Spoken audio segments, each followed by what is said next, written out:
حضرت امام حسین رضی اللہ تعالی عنہ کی ولادت کب ہوئی؟ سید الشہداء حضرت امام حسین رضی اللہ تعالی عنہ کی ولادت مبارکہ 5 شعبان 4 ہجری کو مدینہ طیبہ میں ہوئی۔ سرکار اقدس صلی اللہ تعالی علیہ وآلہ وسلم کے آپ کے کان میں اذان دی، منہ میں لعاب دہن ڈالا اور آپ کے لیے دعا فرمائی۔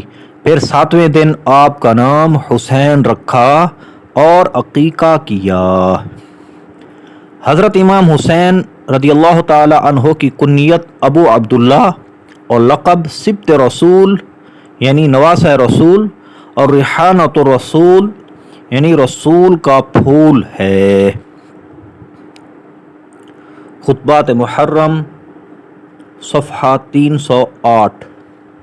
حدیث شریف میں ہے، رسول کائنات صلی اللہ تعالی علیہ وآلہ وسلم نے فرمایا کہ حضرت ہارون علیہ السلام نے اپنے بیٹوں کا نام شبر اور شبیر رکھا اور میں نے اپنے بیٹوں کا نام انہی کے نام پر حسن اور حسین رکھا۔ الصواعق المحرقہ صفحہ 118۔ صلو علی الحبیب صلی اللہ تعالی علی محمد صلی اللہ علیہ وآلہ وسلم۔